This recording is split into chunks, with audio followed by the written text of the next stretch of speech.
Yes, good morning, is it? Yeah, it's still the morning. Good morning, good afternoon, good evening. Apologies, we're late because of me, not because of Dan.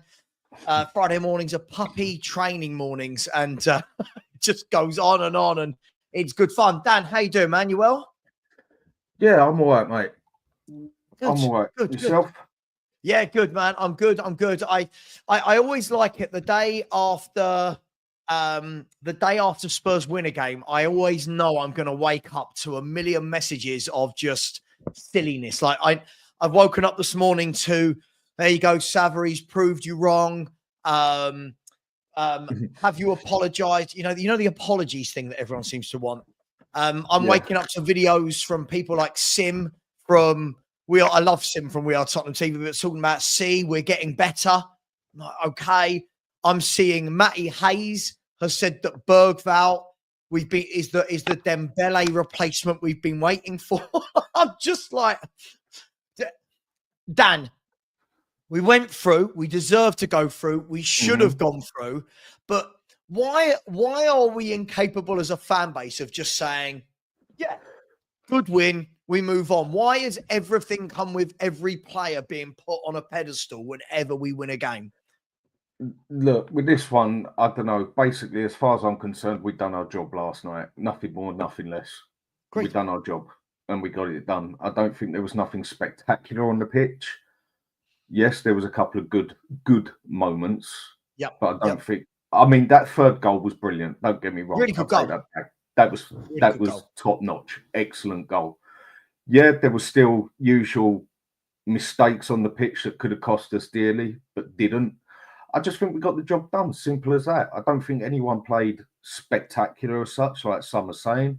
But I don't think anyone particularly played that bad either. I just think we got the job done. Simple as that. Yeah, do you know what? I don't disagree with that. I thought Maddison had a really good game. I thought he was getting on the ball, making things happen. I feel like we're good in patches. I feel like we're good in patches, but again, we still saw the frailties of being wide open. But look, we went into that game, Dan. I don't know many people that before we found out we were playing Alkmaar, I didn't see many people going, "Oh, Alkmaar will knock us out," if we're going to be brutally honest. So last night was the least we expected, right? Especially after the performance last week. That should have been a bog standard getting through to the next round type of game from Tottenham, shouldn't it? Yeah, naturally. I mean, they're what, 6th or 7th in their league, and the Dutch league is ranked about what, 8th, 7th or 8th in the world. We should be doing that. Great. I know they've got history with teams like Ajax and a bit of PSV and that, but the league itself isn't exactly ranked highly, is it? It's below our championship. We should be doing that. That is why with games like this, I don't get hyped up on it, because it's something we should actually be doing. Do you know what? I think that's the key thing. Look, I think it's good. It was an important win, not just for Europe, but we hadn't won a game for free. We lost to Man City, lost to Man City, lost to Alkmaar, drew with Bournemouth. So it was really important that we actually got a win under our belts. I just think what's really important now is, as a fan base, we've got to stop every time we win a game. Stop going overboard to the point where I've seen yesterday people talking about Odobert, can he do what Bale did? And I'm like, whoa, like, can we relax? Can we take a step back? Say, great, we won the game, realize it was against a poor team, and say, right, now kick on and do that against Fulham, Dan, because if you don't follow that up with a good result against Fulham, it really does just look like we are them flat track bullies, doesn't it? Well, we've done the same quite a few times now, where we've actually had a solid result against a bigger club, and then it's just folded for the next game and then the game after. So to me, that makes that one sort of irrelevant. I know you're still getting 3 points out of it, but when you go and get a good result and then your next two where is just basically where you fall on your face, to me, it makes all the hype of the big game you just won sort of half irrelevant, really, when you go to the smaller game and then you just get absolutely done, which we've done several times this season. Yeah. It was a good result. We needed it and we got the job done. Nothing more, nothing less. By the way, people, we will talk about the England squad. Obviously, people are going to be already shitting the bed about Jed Spence not being in it, but we'll talk about that in a little bit. Yeah, look, I think that the key thing for me, Dan, is this. We can't keep having games like that against Elfsborg where you win, against Alkmaar where you win, Ferencvaros where you win. At some stage, we've got to go to a Fulham and have a good game, because we haven't beaten a good team for a very long time now, Dan. It's been a really long time since I can say we beat a team that were, could we say Fulham are high flying? They're 10th in the Premier League table. So I want to see us go to Fulham. Let's see more of that football that we saw for the third goal. But at the same time, Dan, Fulham carry a goal threat. AZ Alkmaar, I felt like they could have played all night, if I'm brutally honest, Dan, without grabbing a goal. It's another one where I think we've had a game where we've had that bit of luck on our side as well, where we've had a team that can't finish too well. I think we've had that a couple of times in Europe, actually, even with Carrier Bag or whatever they were called. I can't pronounce their name. They actually had a few open chances on us. I think we've been quite lucky in Europe a couple of times, because not many teams have had someone who can produce at the end. And they did have a couple of chances. But again, it's a game we should be winning. I think we took our chances well and scored the goals we should. And I think we were the better team. But I don't think we absolutely destroyed them or anything. We got the job done. Yeah, Rick Kane, completely agree with you. I get that, mate. I really do get that. Listen, I'm not saying don't celebrate, by the way, Rick. I just think there's a way of celebrating and analysing who we were playing. But when I'm now seeing Bergvall is Dembele, when I'm seeing now that Odobert is this winger and that winger, and let's just take a step back. Look, Dan, let's go through the team. So the team that was picked. For me, no surprises at all. I think the only decision he really had to make last night was who plays at fullback and which right winger plays, because Solanke and Son were always going to start this game. So was there anything in there that surprised you in the team at all? Can't say there was. It was pretty much the team I'd have gone for myself. Yeah. It was a strong team. It was what we had to basically put on there. He could have put Basuma instead of Sarr. Either way, you can debate that one, but I think he picked the right team.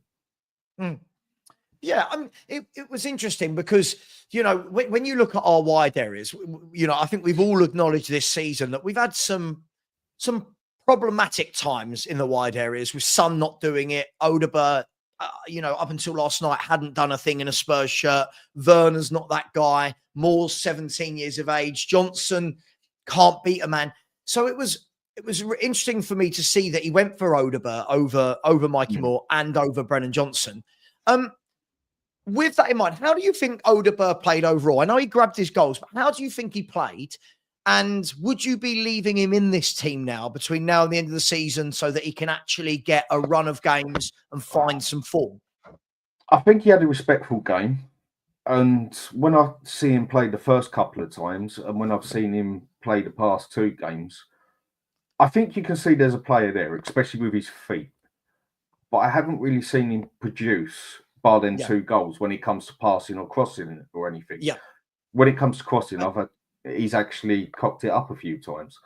But I think you could definitely see there's a player on his feet there. I think you could definitely see he's got ball control. Yeah, I agree with you. For me, I bring it back to, he gets in so many one-on-one situations. And I don't know, when we were growing up, Dan, wingers never ever thought about cutting inside and laying it off 5 yards. When wingers got in a one-on-one situation, it was, can you whip a ball in? Can you beat them? Or is the defender going to win the ball? I feel like, to me, that we need to almost just let him off the leash, if you will. And listen, I'm not going to go mad about him. He got in the right position for some goals yesterday. But as a right winger, I feel we need to let him off the leash and say to him, attack your man. It doesn't matter if you don't beat him every time, but every time you get it, try and take him on. Is that an instruction from the manager that we don't do that? Or is that a lack of confidence, lack of self-belief? Could be any of it. The thing I have noticed with him is he hangs on to the ball a bit too long, basically. Like when he's had a couple of chances to pass it, and then all of a sudden he's got 3 players around him instead of 1. But he's definitely got the bottle to take his man on. See him do that a few times, and I think I'd already say he's better at it than Johnson, which I know isn't too hard, but give him a bit of due time. I'd like to see him 10 games straight and see where it comes from there. I mean, I thought his first goal was good. I know it was an open goal, but I think there's a few players in our team you would have seen put that straight over the top. Yeah, no, for sure. And listen, he got into the right areas. Like, you know, I'll keep the same energy, Dan, I do with Brennan Johnson. For me, I'll never knock a player for getting into a goal scoring position. Like we can't. That's what the game is about. For me, though, I do feel that if this is going to be our guy, and I don't know if it is, if this is going to be our right winger now, leave him in there. Leave him in there now. You've got, 10 league games to go? 9 league games to go. Leave him in there and say, you know what? Injury permitting, you are now my right winger. Go out there, show us between now and the end of the season, get your confidence up, go and beat a man, whip the ball in. My worry is, Dan, that we're going to get to Fulham, for example, and we'll go, right, back to Brennan Johnson, and suddenly the guy who's got 2 goals and had this. Do you know what I mean? Yeah, basically, it's back to this youth project thing again. Are we actually playing the youth project or not? Did he pick Odobert or did Levy do it? We just don't know what's gone on, basically. Johnson, for me, as all the offers, I say as all very lightly, but as all the offers on the pitch is that tapping from the side. And he does get in some good positions for it. Yeah. But for me, and I know the goals are important, but for me, that is all he does. Nothing more, nothing less. And I think I've already seen more off Odobert willing to take his man on. And I think from what I've noticed already, I think he's better than Johnson on his feet. I think that's one thing I've personally noticed with Odobert. I think he looks pretty good on his feet, basically. He actually looks like he's got some ball control. Yeah, for sure. Look, Dan, you know me. I don't go overboard about players, right? You know, I'm somebody, I need to see them perform for for a stretch of games consistently before I start getting on a hype train with them. But I do like that Odobert came in, took his chance with 2 goals. I just want to see him left in the team now. I want to see him left in the team. I don't want to see Brennan Johnson back in there on Sunday. There's no need to rotate Odobert. He's not played a lot of foot. There's no need to rotate him. We don't play in Europe for a month, so there can't be any of this need to, we're concentrating on Europe. That can't, and Dan, I guess the point I'm getting at is what we can't do is have a bad result against Fulham and people go, it doesn't matter. The league's done. We're concentrating on Europe. We're not in Europe for 4 weeks, Dan. So that can't be the excuse going into Fulham for me. I mean, again, for me, the league's done and dusted. But with someone like Odobert, where he's hardly played all season, this is where I think he should look ahead for Europe and play Odobert to see what we can really get out of him. To then start seeing his real capability, if we haven't seen it already. And we have seen lack of it because of his big injury. We see him play a couple of games and that was it. And he's played a couple of games now. And I think that we already know what we're going to get off Johnson. So I think for the next few games would be the perfect way to either play him on the left, on the right, wherever we're going to play him, basically, and see what sort of player we got there. Yeah. I'd just rather have anybody there except Johnson, personally. Yeah, I mean, it'll be interesting to see, won't it, over the coming weeks and months and the next year. It'll be interesting to see, is this now a trait we're asking from our right wingers? Rather than actually doing anything on the wing, that the trait is just get in the box. Now, if there is, that's fine. That's fine. But if it is, then just, have them as an inside forward rather than having them as a right winger. But yeah, listen, definitely one to watch with Odobert. But again, somebody said to me this morning that, this is his 11th game for Tottenham and the first time he's got a goal contribution. So again, I level it out with, 2 goals, good. With, okay, let's see. Is it because of the opposition? Is it, this is who he is? So, I always keep my feet on the ground, Dan. I know some people don't want that. I know some people want me to talk about these players like they're superstars. Just quickly, let's get in a super chat from a user who has said, with the Premier League dusted, Now is the chance to give youth a go.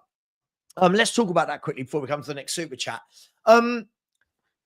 Yes, I think the difficulty any manager, as I'll stick up for Angie, I think the difficulty any manager has here is he has to weigh up his senior players that want to play. We've been waiting for these senior players to come back fit. Are we going to get them back fit and then say, right, no, you're not going to play? The kids are. It's a delicate balance, isn't it? And when we say give the youth a go, Dan, what in your mind, who does that mean? Like, would you play Gray, Bergvall, Odobert all at the same time more, or just one or two introduced slowly? Big up to our user. Thank you. I suppose it depends on what way. I mean, personally, I'd give Archie Gray a go in midfield because I just want to see what he's actually like in midfield. I think he played, 5-10 minutes in midfield yesterday, and he didn't even get brought on to go in midfield straight off, did he? And again, I think we need to use him in midfield.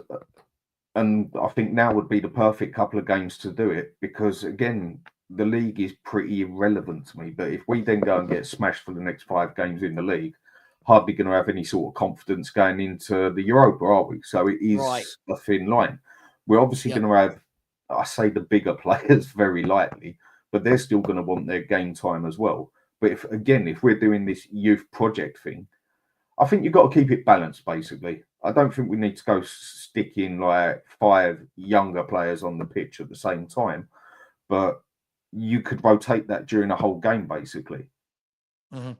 No, I agree with you because, you know, we have actually got quite a big squad. I know people say we haven't. We have got quite a big squad. We've got a lot of players. Now, is that quality and depth? I'll let others answer that question, but you can't just play every kid, right? You can't get to the weekend and go, right, Moore's going to play left, Odobert right, Gray and Bergvall in the middle, because now you've got a lot of senior pros that you need to keep on side. And as you said, motivated for the Europa League. So it's going to be interesting. I know the league's done from a qualifying for Europe perspective, but I feel like this is the time now where we can't just down tools in the league. For me, the team have really got to show what they're made of now and bounce back. Let me get to the next super chat. Big up to Blaine, always very generous. Some of you guys can't even smash a like button, and this guy is generous every single show with his super chats. 70 likes, by the way. There's nearly 300 of you in here. Let's smash that button, please. Blaine has said, right enough. Ange to have a knighthood, Levy to have a statue, Bergvall to win the Ballon d'Or, and Odobert to win the Puskas for his second goal. Get it done. Big up Dan and Savva in the chat. And do you know what, Blaine? As much as this tongue-in-cheek comment is funny, when I look at some of the posts that are sent to me, normally from X, which is a crazy place that I don't live in. This is what some people are like, Dan.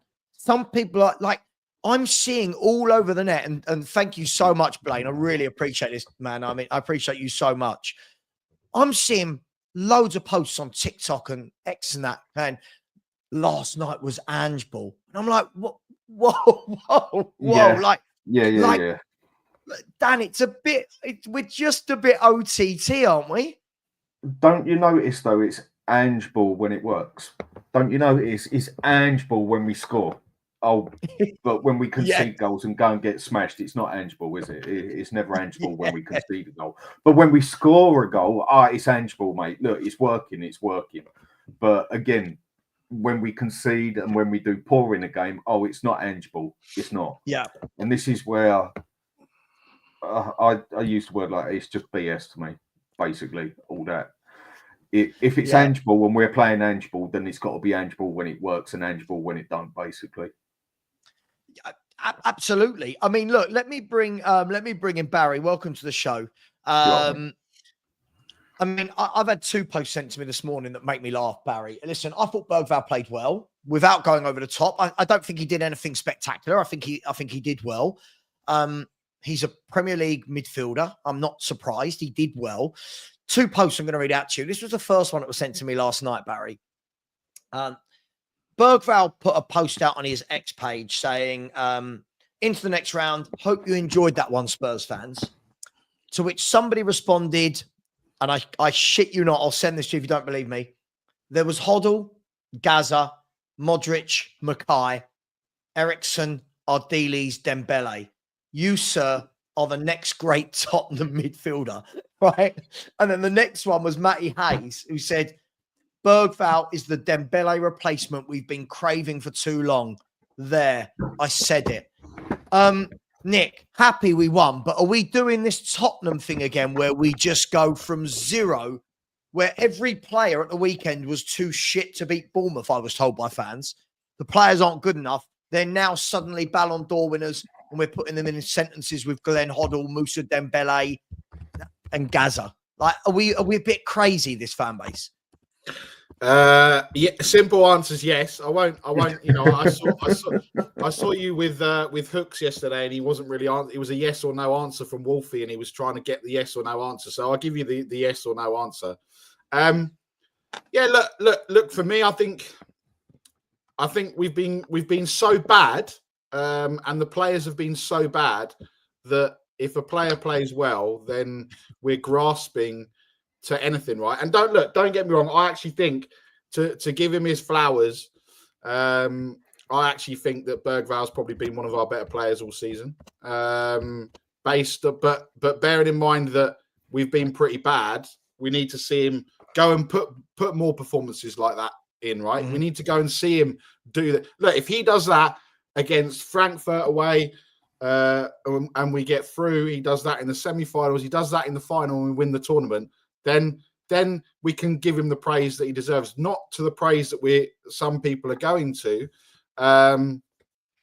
But yeah, I think it's just a case of we haven't seen someone in that midfield kind of try and get the game by the scruff of the neck, that when you see it, you think, oh, let's when was the last time we had this? I think that's it. But yes, we're crazy. Yes, we're gassing everything up. Yes, we should have won last night. Yes, we did. But the frailties were still there, right? The gaps in midfield were still there. The Vicario with his footwork at the back was still there. The chances on a better team like a Frankfurt will punish us. So yeah, and I don't think we get gift wrapped the first goal like we did last night, right? So it's a win. Let's just see what happens against Fulham, because we could, it could all unravel again, right? Yeah, do you know the funny thing is, guys, is I can't ever remember an era before supporting a football team where every win is celebrated with players being compared to the greats, managers being compared to the greats. No one can win a game of football anymore without it being the greatest spectacle in the world. And look, as I said yesterday, I thought we did enough. I don't think we were great. I thought first half was particularly poor, if we're going to be brutally honest. I don't think we created anything. Second half came out, a bit more urgency, grabbed the 2 goals. But then typical Tottenham, wasn't it? As the game went on, we just started to open up. And Dan, the thing for me with this is it's as though when we're winning that game nice and comfortably at 2-0, it's as though Ange never says to them, right, relax. Nothing silly. Like I always say in my streams, nothing silly. And it's as though we can't help it. We can't help but say, right, come on, get back into this game. Is that a concern, Dan? If we're letting AZ back in the game like that, but when we play the better teams, that's got to be snuffed out, hasn't it? Again, it's basically what I said at the start, isn't it? We are definitely frustrating, and if other teams had a better finisher of the ball, we could have been in trouble last night. Same as in a couple of other European games, same as in a couple of Premier League games, because there aren't really many good strikers out there at the moment. And yeah, last night, if they'd have had a better striker, that could have gone a total different way, because they did have a couple of chances. It's just they didn't take them. We did. And we do seem to let teams back into the game. I mean, I think, what was it? Our last game at home was our first one. Our second one, where we had been a goal or 2 down that we didn't actually lose. Mm. We do let other teams back into it basically and concede goals that we should not be conceding because they do it at the same time down the flanks nearly every time. You could even see AZ were focusing on the left-hand side. Oh, that's a given now, isn't it, guys? Whoever we play against, it's an absolute given. Get the ball over to the left. But is the more worrying thing, Barry? And look, we're going to go on to some good stuff in a minute. But is the more worrying thing is that the number of chances still like a team like AZ Alkmaar created with, you know, without really, I think they've got a very poor forward line. Other than Poku, who is dangerous but not clinical, Troy Parrott starting for them tells you everything you need to know about their level where they are. Yeah. But again, at the end there, chance after chance for AZ Alkmaar. And again, I'm going to call it, people have a go at me. Again, Romero nowhere to be seen with his marking. Romero diving in. It worries me how lackluster we are at the back, Barry. And I was told when Romero came back, these things wouldn't happen, but they do. It doesn't matter who's playing. Yeah, look, I think the one thing, obviously, look, there was no excuses, and you can say they've been rusty because they haven't played, what have you. But the one positive yesterday of well, in particular, Van der Ven being back is that the ball was coming out from the back a lot quicker than we've seen in recent weeks, right? Yes. So that was, you know, that was a positive, and he wanted to take on his man, and he wanted to drive the ball forward. In contrast, like you say with Romero, I can't even explain what people are seeing when they sit there and say he's better than Saliba, he's better than Gabriel, he's better than, you know, I think for me, and someone just put it in the chat, is that I'd actually prefer Danso and Van der Ven to be playing together than Romero. And I think that this whole Romero conversation, I wish I won't be fussed. Like with most people, I won't be fussed if he goes in the summer, because it actually removes this conversation every time. Should Romero be playing? Is he the best player? Is he this? Is he that? The Argentina question. He's Argentina. He's not fit for Spurs. It removes a lot of smoke and mirrors that doesn't need to be there. Agree. Look, again, he was sloppy. Again, you know, if you look at that midfield, they were coming through that midfield. And again, on another day, someone, you know, you saw Troy Parrott in the first leg, Troy Parrott in the second leg. He had one or two chances that someone else is absolutely burying, and the game's a different story, right? And I just think that the frailties with, you know, this whole, oh, wait till we get all our players back. Well, we got them back. I didn't. And we still look wide open. Yeah.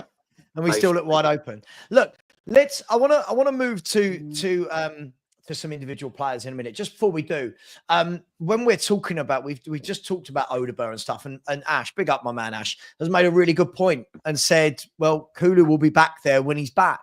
And I want to talk about the midfield and the wide areas for moving forward for the rest of this season, guys. Phil Coys, who I don't normally agree with, big up Phil Coys. We do agree on some stuff. Made a good point, and he said he feels that Bergvall and Maddison have now cemented their place in that midfield, and that Bentancur, Basuma, and Sarr are fighting it out for that third spot. Do we agree with that sentiment, or is James Maddison going to still be the scapegoat, even though that's 2 games in a row where he's the only one that can find those killer balls, those killer passes? What do you make of that, guys? I think the only one in midfield that's got his cement place seems to be Bergvall. And I'm struggling with him at the moment, I must admit. Because I'm just seeing everywhere on how spectacular he is and how great he is and how well he performs and everything. But if I say a single negative word as such, so people say, then I'm just picking on him because of his age.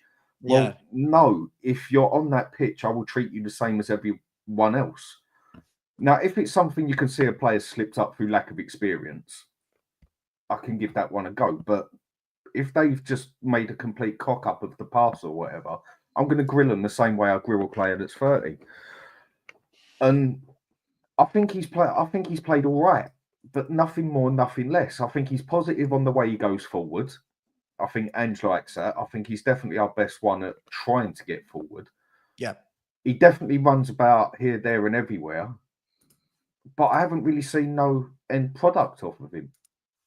I think I've seen one good direct ball that went through the middle that led to a goal, if I remember right. One goal, if I remember correctly. I just don't see, when it comes to that final third, I haven't really seen nothing. I've seen him get the ball and run about with the ball and pass it 6 foot to the man next to him, but I haven't seen nothing, no end product with him again. Is it? And I mean, I'm struggling with it at the minute because everyone's just saying, like, going on about he should have the Ballon d'Or or something. And okay, for 19, I think he's done okay, but I don't think he's been spectacular like people were saying. But I think he's the only midfielder that's actually got that place cemented there. Maddison definitely hasn't. Him and the manager, there's something not right there with him. Listen, just on Maddison, and we'll talk about him a bit later. For me, it's criminal that it's not cemented. He should, for me, he's the. People say I'm biased. I don't know what that means, but he's the best footballer at Tottenham Hotspur. I don't care what anyone. James Maddison's the best footballer at Tottenham by a country mile. It's just, can Ange get the best out of him? But if we go to Bergvall, Nick, I think Dan makes a good point. Listen, I think we can all agree there's a very talented young lad in Bergvall. Yep. Now, some of us will say he's a talented young lad. Some of us will start calling him Glenn Hoddle, Gaza, and Moussa Dembele, right? There's a huge difference for me. I think Bergvall is energetic. I like that he wants to drive through midfield. For me, I think sometimes he drives through midfield when you don't need to. And I'll explain what I mean by that in terms of, I don't think every time you get the ball, you have to drive forward if you've got no players to support you. Sometimes you can put your foot on the ball, go out wide, But for me, he's definitely talented. When we talk about Archie Gray as a footballer and then look at Bergvall, I can't see any reason why I would ever have Archie Gray in central midfield above Bergvall at all. I think there's different levels of those two as footballers. But Bergvall, for me, definitely, Nick, one to keep an eye on, looks a very exciting prospect. Yeah, 100%. And look, we did actually once. Obviously, there was the substitutions, great, and we saw Gray actually go into midfield, which I thought I was watching I don't know. There was it was like I don't know, apocalypse, whatever the saying is to see. I was seeing it, and I was sitting there going, what? He's playing in midfield. This is crazy. But yeah, you're right, Bergvall. He's he started showing that in pre-season, and the talk was, is he going to replace Maddison? Is he, he was playing better than Maddison in pre-season because Maddison still had this hangover and what have you. And then we didn't see it again. And now we've seen it, we've seen it in fits and spurts. And like you say, a good young prospect, but let's see what happens, and let's see what he develops. These players again, though, like we've said, would not be getting the opportunities if 100%. I don't think Bergvall starts if Bentancur wasn't suspended last night. This is the thing, isn't it, guys? This is the thing. Listen, I can't stress enough. I like Bergvall. I don't put young players on this. Listen, Lamine Yamal at Barcelona, that boy I'm putting on a pedestal, right? Yeah. That boy, we're all going, Jesus Christ, your quality. What I'm not a fan of is we're putting these players on the pedestal to the point where you can't then critique them at all. Every game now, you like Dan said earlier, you can't critique these players now. People get offended because they're young. Well, if they're young and they can't be critiqued, don't then put them on a pedestal. Let them just develop their own path. Is that fair, Dan? Just let them play. Don't overhype. Don't what's the word I'm looking for? Don't be overcritical. Don't overhype. But it seems like we have to go one of two ways, and we can't just be level-headed. Yeah, I mean, like I said, I will judge a player whether he's 16 or whether he's 46 on how he performs on the pitch.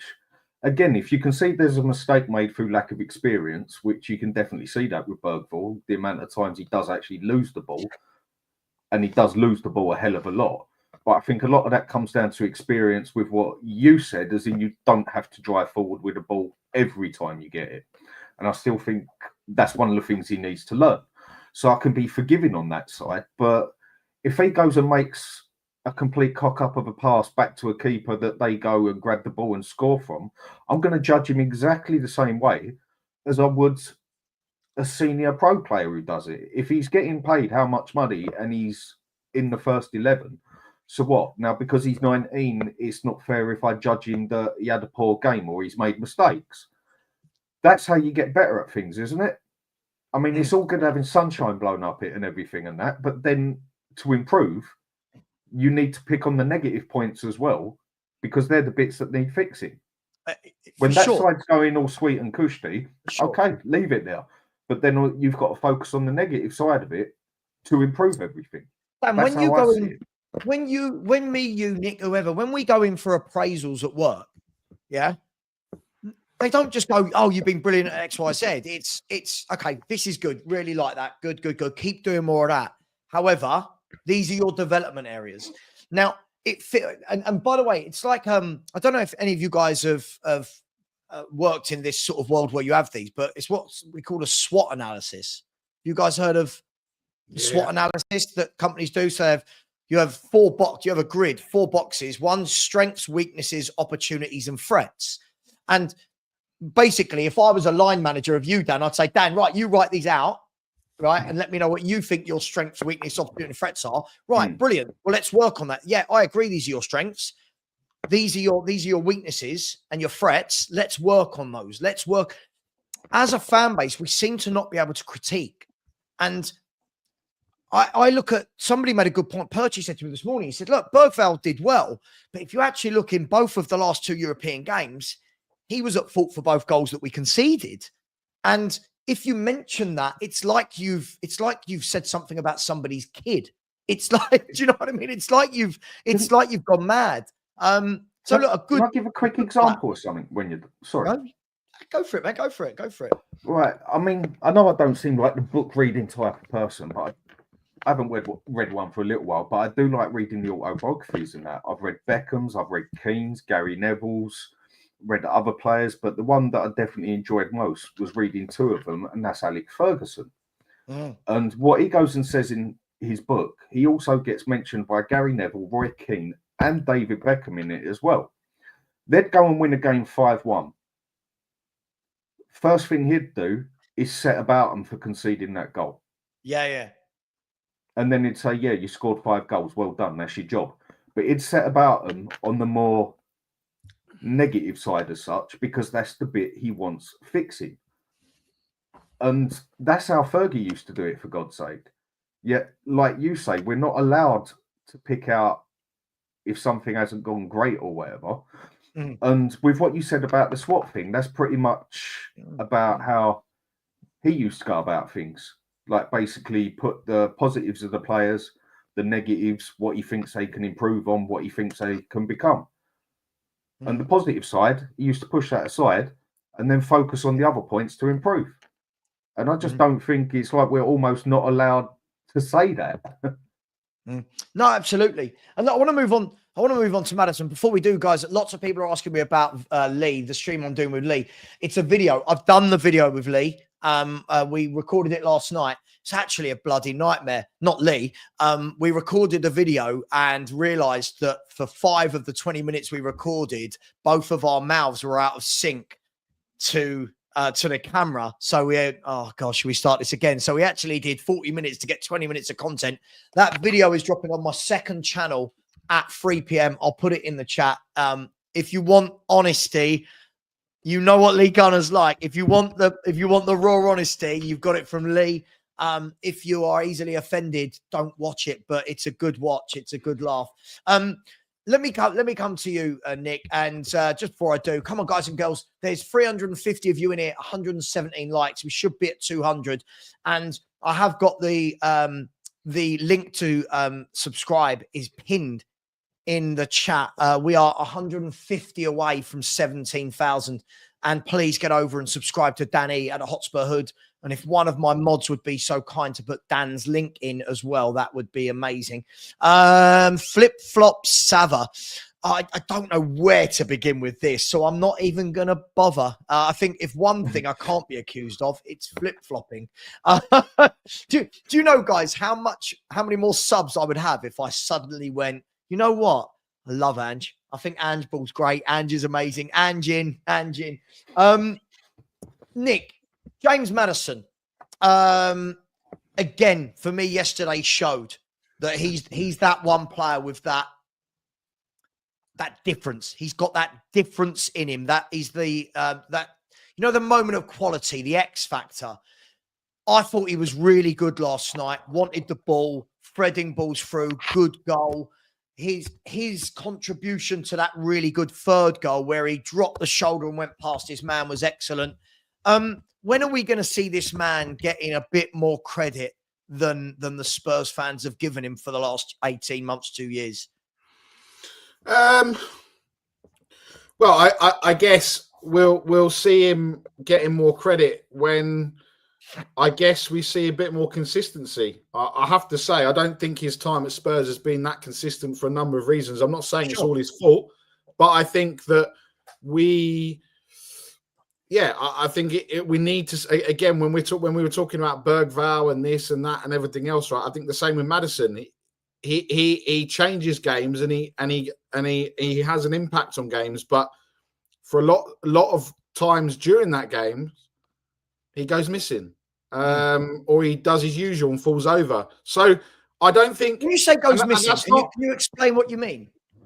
For a playmaker, bearing in mind he's not a centre mid, he's a playmaker. What do you mean by goes missing? Well, this is what I mean in the fact where it's not really his fault because the way that we play, right? So he obviously, Ange wants his 400 mile an hour or whatever. I mean, I still don't know what Angeball is, right? Apart from chaos, right? So, but because maybe Maddison's not the one that's picking up the ball and driving through and doing all these things that, do you know what I mean? That's why I think from looking at it from above, it may seem that he goes missing. He doesn't go missing, but because we're so bad, it seems like he goes missing. None of that probably makes any sense. But no, I get it. I get it. But I think a lot of it has been, so, we've seen the past few weeks when Kulu's not been playing and Maddison's been there.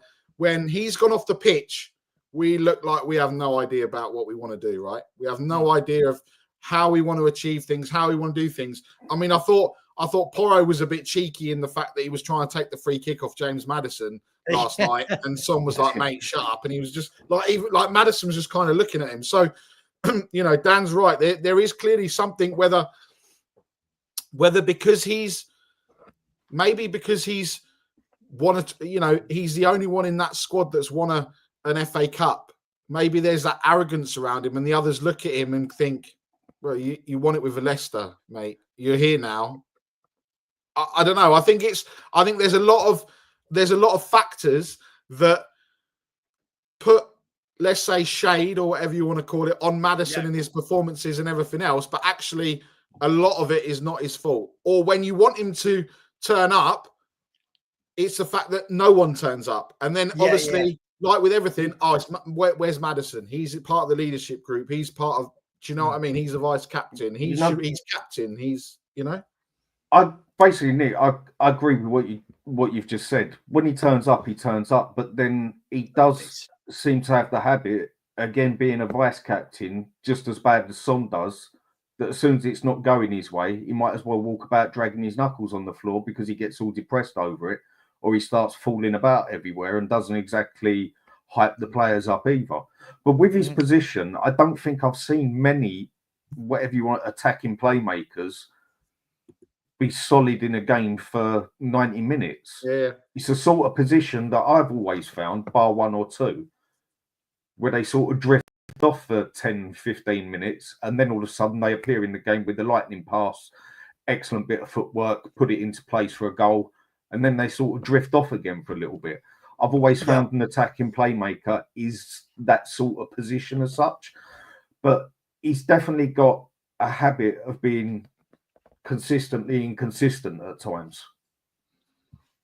Yeah, look for sure. Listen, and by the way, I think when we chuck the consistency message in, I feel you could say that about any player at Tottenham over the last 2 years. I don't feel like there's one player you could say for 2 years he's Mr. Consistent. But Maddison does seem to get a lot of flack. And He was interviewed this week. Or was it? Yeah, it was this week by Michael Bridge, I believe, of Sky Sports News.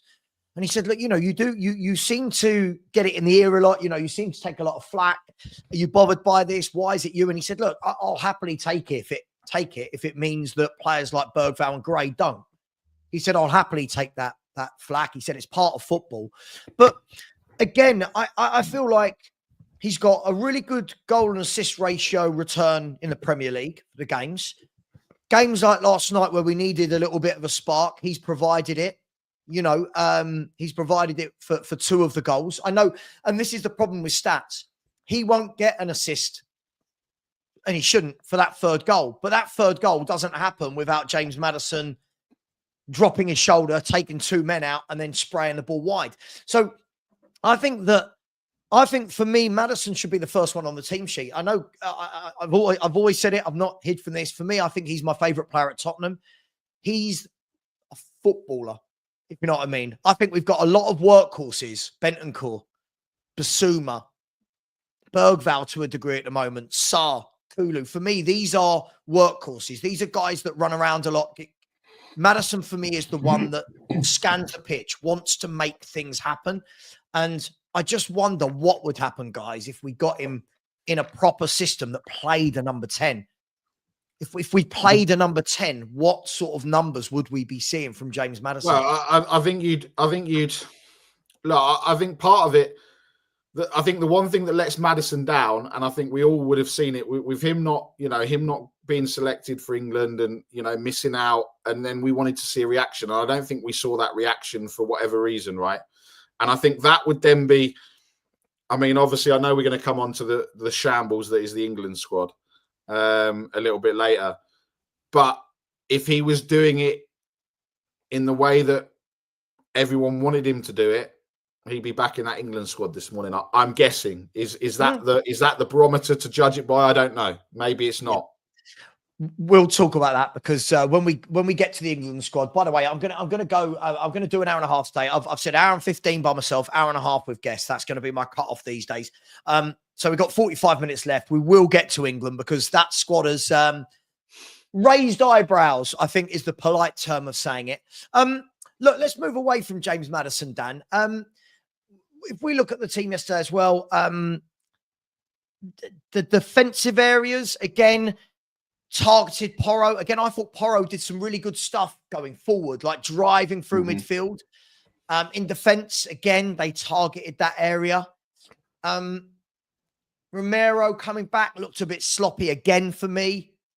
Van der Ven, I feel like this system can't work without him, Dan. I feel like if we are going to continue 100%. To play this, Dan, we need to get a centre-back that when Van der Ven is not fit, has some form of pace and can go into that back 4.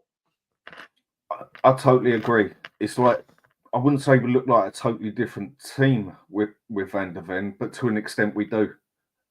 I think the whole system basically runs off him because the minute he's not there, we haven't got that pace to come back and cover us. And we're not going to find another player, let alone defender, with his sort of pace. Sure. I mean, how many centre-backs usually even have pace on them? And it just shows how much he needs to sort out that system as such by bringing us back a little bit because we rely on Van der Ven so much. Romero, for me, he made 1 or 2 good tackles and just looked rusty as, but all I've seen is people go on about that very good tackle he made and sort of brush the rest aside. I mean, defensive is just probably one of our biggest problems you can argue with. Is it that or is it midfield? I mean, when he brought Archie Gray on in defence, I thought he definitely had one of his poorer games in defence yesterday. Nearly cost us twice. Agreed. Porro, same sort of problem with him. Spence was the weird one on there because I actually see him do quite a lot of overlapping and he looked very good doing it. But then he was also drifting off into the number 10 in the middle and we got opened up down the left-hand side a few times. Dan, can I ask you? This is just where the manager's got these tactics. Do you feel this gets overlooked? Like when we analyse players, like we will get to the whole Jed Spence England admission in a minute, but when we're analysing players, especially defenders, I feel like we're analysing them now without analysing defensive duties. So you could see yesterday, I thought in the first half yesterday, I thought Jed Spence was really poor. I thought he gave away a lot of silly passes. But like you just said there, Dan, what I noticed is he was drifting into that 8/10 position, if we will, into the midfield. Second half, he did a lot more overlapping. And isn't it funny, Dan, like we've been saying, when you overlap a fullback over a winger, how much better does the winger look and how much better does the fullback look? Well, i.e. it's like what stop inverting. It's like what you said at the start. Do we even play with wingers? I don't think so. I think he uses them more as inside forwards, or tries to. And then if they're going inside and inverting, and then your wing backs are doing it as well, that's where we have the problem with Maddison, in my opinion, where it all clusters up for him, basically. Because we got the midfield pushing forward, the inverted forwards going in, the inverted wing backs coming in, and we also usually have our striker not in the box and coming back as well. So again, we go back to Maddison on that one. How can he do his job there? And again, every time we seem to produce something special, if you want to call it that, it's on a counter-attack, isn't it? And with that as well, if you're going to have them two inverting up the top, you've got to have your back two overlapping, basically, if you want some crosses into the box. And I just think what we've got there is much more made for an overlapping system than an inverted. But out of all the ones we've got, I think Spence looks the most capable of playing the inverted side, even though I don't think it's strength as such. He looked much better when he was overlapping yesterday. And he's definitely double the defender, I think, from what I've seen of him, than Adoji and Porro. Well, look, Nick, I don't want to go on too much about the fullbacks, but last question to you about the fullbacks. When everyone's fit, is this the preferred two now? Is it going to be Spence left back, Porro right back? Is that the preferred, or are we going to see a lot of rotation? Do any of them stand out from the others? Is it what do you make about the fullback situation? Well, it's a bit like everything. It's a bit of a mess, right? We've got a right back playing at left back. We've got a right back that can't defend. We've got a left back that constantly gets injured. And hasn't improved in the 2 years since he's been here. So, yeah, I guess you could. I don't know. It's like put them all in a jar, shake it up, throw it up in the air, and the first two that come out standing up are the two that are going to be picked. I don't know. I think the trouble is with Jed Spence is that, and we've seen it the last few times he's gone over to right back, he's forgotten how to play right back because he's been at left back all season. And he's only been at left back all season because Adoji's been injured. And he wouldn't have played unless Ange was testing him. And if Ange wasn't testing him, then do you know what I mean? So it's all a bit. Look, I think last night is probably, for now,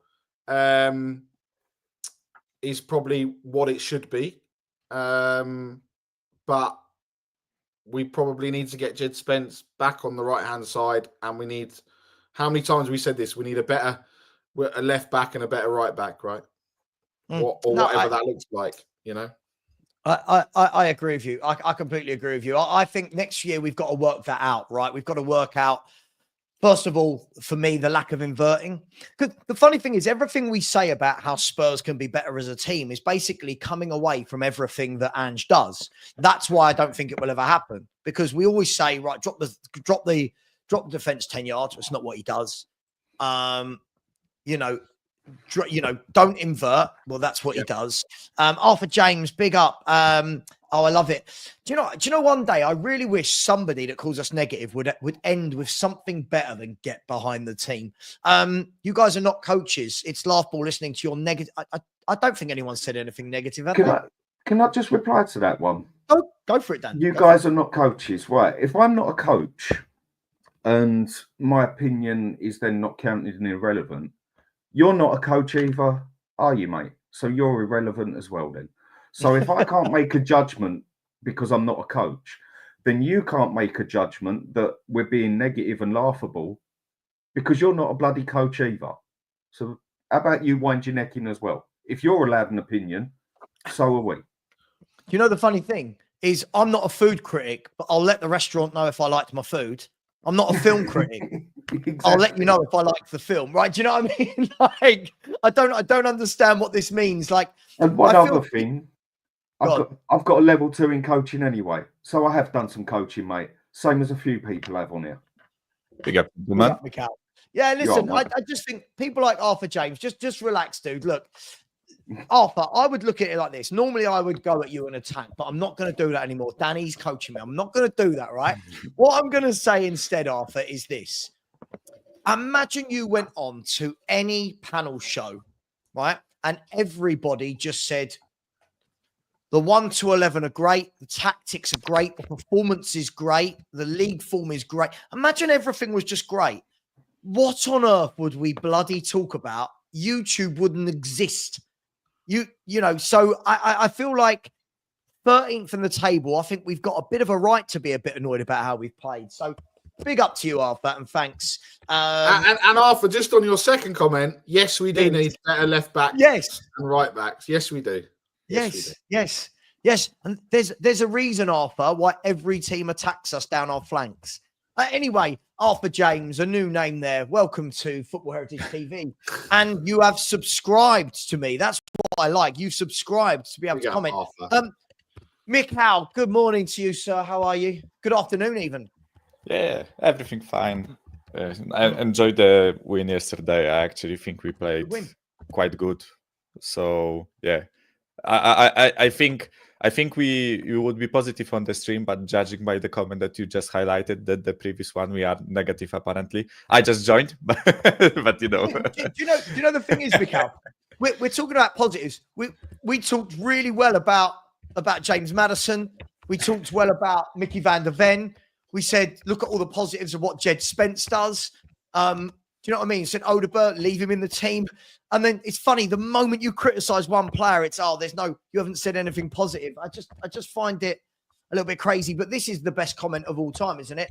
So with Arthur's logic, I need to be a serial killer to have an opinion on Ted Bundy. Yes, if you're not killing people yourself, you clearly can't say whether he was a bad man or not. Mikhail, listen, from yesterday, one of the things I want to talk about, two of the players, I'm seeing mixed reviews about them actually. Is the two forwards aside from Odobert is Solanke and Son. And there are those people going, well, hang on, Solanke doesn't really do anything. Got 2 assists. Other than that, they're saying he doesn't really do anything, doesn't get shots off, doesn't hold the ball up well. Other people think he has a really big impact. And Sonny, other people saying, well, he tried and he was getting some good shots away, set up one of the goals. What do you make of their performances yesterday, Solanke and Son? Yeah, so with Solanke, we even talked about him on Stelios' stream yesterday. And I think that's, again, a bit of a hard discussion because I feel like his role in the team is a bit unforgiving when it comes to fan opinions, right? Because we as football fans are used to strikers scoring goals and being in the box to take shots, right? Whereas I think by design with this system that we play, I feel like his job is to link up the play more, right? So, but I don't want to judge him completely on that only, right? Because he's still a striker. He's still a number 9. He's still the biggest guy in that forward line. He needs to take shots, right? That's how I look at it. For me, the best strikers do the link-up play, but they also participate in scoring the goals, right? And also one criticism I have to give to Solanke, and it's not only the game yesterday, but quite a few games since he come back, is for me the fact that he's been not physically imposing. I feel like the center backs have dominated him when it comes to receiving the ball when we play it long. I feel like whenever we try to play long to him, he just loses the ball and center backs take control of it. So that's one area that I necessarily didn't like yesterday about his performance. But I have to compliment his the lack of the lack of selfishness, right? Yeah. So the fact that he passed both balls to Odobert, right, who was in a better shooting position than him, I have to compliment that. And with Son, I feel like last maybe 2 or 3 performances, I feel like he got a bit of a quick step back. I feel like he's inverting much more, which I wanted to see. I feel like Spence is overlapping him more, which I wanted to see, right? But I think we have to realize with Son that he's slowing down. You can clearly see it, because even yesterday he got into plenty of shooting positions where he actually skipped past the player on his right foot, and the shot just wasn't as rapid as it used to be, right? 2 or 3 years ago, he skips to the right and the shot goes off immediately, right? Whereas I feel like the brain is working faster than the legs do right now. And he kind of needs to adjust, right? Because I think he's trying to do the same things he was like 2 or 3 years ago, but his body just doesn't allow him to do that. Not necessarily his fault, but that's just the way it is, right? So I feel like with both Solanke and Son, to summarize, I feel like these weren't bad performances, but as because they are the senior players in that team, right? And especially in that forward line. So I can say that, like, I expected more. We won 3-1. That they were involved in the goals, right? So, like, they did their job, but it's like I want a bit more, right? Because they are senior players. Would it be fair to say, Mikhail, just quickly? So would it be fair to say with someone like a Dominic Solanke, I think that his impressive traits for me are not the actual striker traits, and I'll tell you what I mean by that. Like, I don't ever look at Solanke and feel like he's going to create a chance for himself. You know, and maybe it's harsh of me. I'm not going to judge him against Kane. That's ridiculous. But when I looked at people like Robbie Keane, Jermaine Defoe, you know, these people had the ability to shift the ball out their feet, jink past a player, and they get a shot in. I never feel with Solanke like he's an actual goal threat, if that makes sense. But I do concede that his work rate is top notch. His pressing, his work rate. Where I have a problem with Solanke, Mikhail, and I don't know, I'll go to Dan and Nick after you've answered this. For me, it's just I never know what I'm going to get with his hold-up play. Sometimes I feel like, he's big, he's strong, he holds it up. Other times, like in the last minute of the game yesterday, you've played it into his feet and you're thinking, go on, lad. He's 6'2", 6'3", shrug off those, and it bounces off him. That's why I've always been like, he's okay. I just never go, I'm never really impressed by him. Maybe a bit harsh. No, that's completely fair, right? And I highlighted it myself, right? I think his hold-up play in last few games hasn't been great, right? Which so it's really hard, right? Because, like, as I said, I think his role in this team is more about like hold-up play and spreading the ball around rather than being a finisher, right? I think in this system we focus more on the wingers being the finishers, right? Or fullbacks and midfielders joining the attack, right? Rather than the striker, which is really, like, again, something innovative that, you know, some teams do, but not many of them, right? So I agree. I think especially yesterday, the last 15 minutes was a bit stressful for me because I felt like we are on the defensive, but whenever we tried to play the ball long and actually get it away from our goal, Solanke was losing the ball, losing the aerial duels. Whenever Vicario decided to go long, or one of our players even played it to his feet when he was with his back towards the goal, he was just losing the ball. And we were constantly getting transitioned on. Thankfully, AZ Alkmaar didn't create like big chances out of it, right? But I think against better teams, this might be an issue, right? But again, it's what you said. It's a bit inconsistent because there are some games where Solanke actually does the hold-up game pretty well. So I'm like, mate, you didn't shrink to 2 inches. Like, you are still, and he's a this big strong guy, lad, right? He's a big physical guy. I just feel like when it goes into him more, it should stick, because when you've got a centre forward like that he clearly is in the team for that reason, right? You've got to be able to get the ball into him. Dan, Nick, let me bring you in here. When you have a guy like that, surely the purpose of a hold-up player is that he holds it up and allows the Maddisons, the Coglous, the Sons, the Odoberts to go and join him. What do you two at the top, Solanke? What are we saying? He's an Emil Heskey type of player, in my opinion. And it's like we're almost trying to play Klopp's way with Liverpool when he had Firmino in the middle and Salah and Mane cutting in, sort of thing. Sure. And he doesn't seem to hold the ball that good as a target man as such. But the type of player he is, he does remind me of a sort of Emil Heskey thing. And the other thing is with Son, I think he's proving a point that I've been getting at for a while. He's lost a yard or two of quickness and pace, and it shows because he is a player that was so reliant on it. And a lot of people didn't used to see that because he was good at all round as such. But all of a sudden, he's lost his bit of pace, bit of stamina, and a yard or two on his quickness. Now he's starting to look like a pretty bang average player at best. And for me, that just shows why usually the players, strikers especially, that rely on their pace, you see them disappear a lot quicker than a striker who doesn't rely on his pace as much. Because Son, without his pace, he does look half the player he was. Yeah, it's a strange one, isn't it, Nick? I mean, if we move on to Son, and then this is the last bit before we talk about this dreaded England squad that everyone wants to talk about. The thing is with Son, I thought yesterday it was really odd. Like, I thought he did some really good things. I thought he did some really good things. But Dan is absolutely right. It just looks like it's those quick snap moments that he used to be so devastating at, where he gets into the box and boom, the shot comes off, or he nicks it past the man. He's just lost that. And that's not me knocking him. That purely looks like it is an age and pace thing.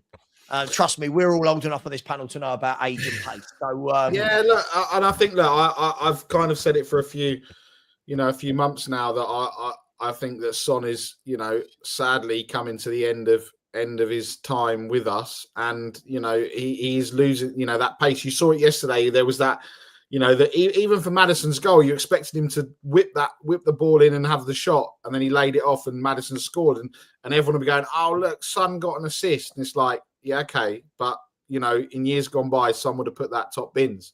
True. You saw when he dribbled past those players, and then he lost. He just overran it. It's like the mind knows what it wants to do, but the bodies just can't keep up with it because of his age. And sadly, I would much rather see a Sonny coming on, with half an hour to go to have an impact on games rather than starting and. And we've said this about Brennan Johnson as well, right? Brennan Johnson, for me, is far better coming on normally, not recently. I mean, he didn't do anything yesterday, but, when we've seen him come on at the start of his Spurs career, come on with 20, 25 minutes to go, he had more of an impact because he was raw, he was fresh, he wasn't coached. And I think, again, it comes down to this system. It's like they've coached the rawness, they've coached the go and take your man on out of these players because they look fright every time they go. Any time they go to do it, in their mind they're like, "Oh, hang on a minute, I need to cut back. I need to cut inside." And I think that's when you take that away, not just from Son, but you take that away from all those other players. That's why we're seeing what we're seeing on the pitch, right? Because you're taking, you're taking that rawness, you're taking that lack of thinking. They're having to think, and it shouldn't be about thinking. It should be just, let's just do it. Let's just go down that line and take a man on and let's see what happens, So I think the sad thing with Son is, for me, he's now in the same situation as Hugo. And you can purely thank the club and a lot of fans for that. Because I can pretty much guarantee now you're going to hear a lot of fans talk about Son, how excellent he was, brilliant for us, which he was. And then at the end of it, you're going to hear the word, but we should have dropped him 2 seasons ago when we could have still got money for him when he was on the way down.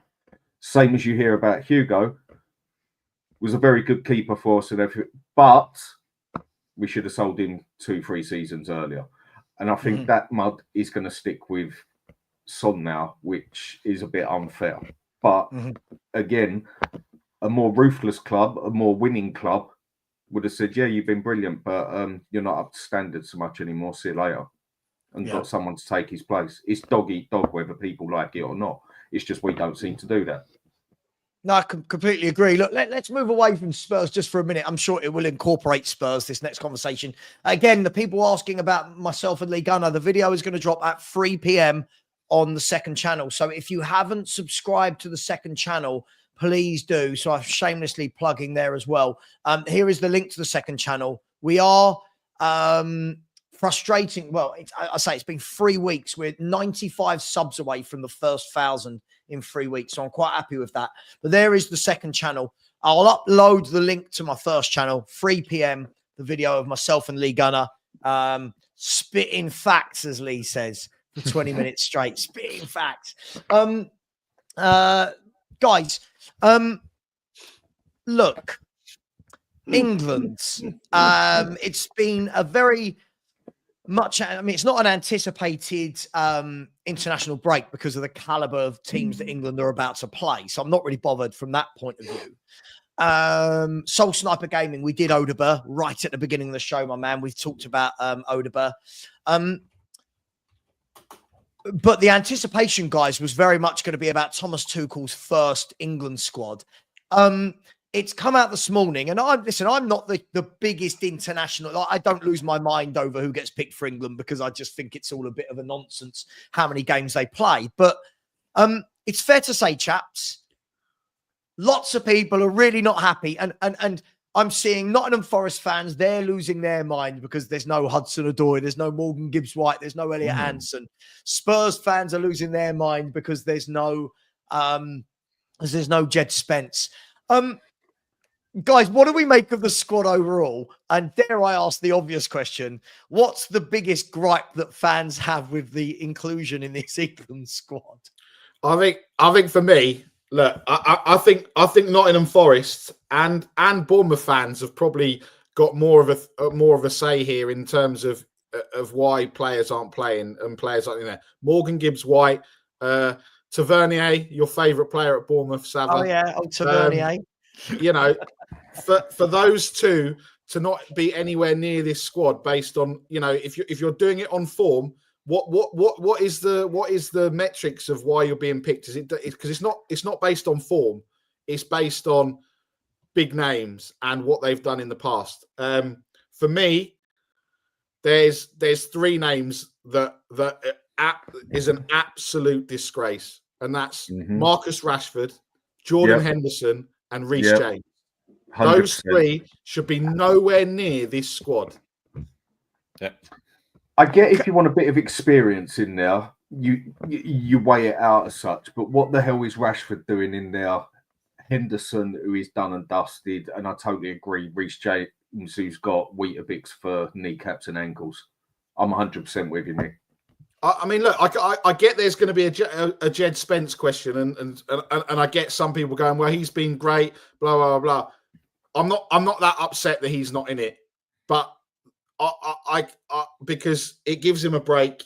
It gives him, you know, it grounds him because you know you don't want it to be a look, this is it all of a sudden. If he carries on to the next, I don't think he should be in it. No. That's right now. I don't think Jed Spence should be anywhere near this England squad. And I agree.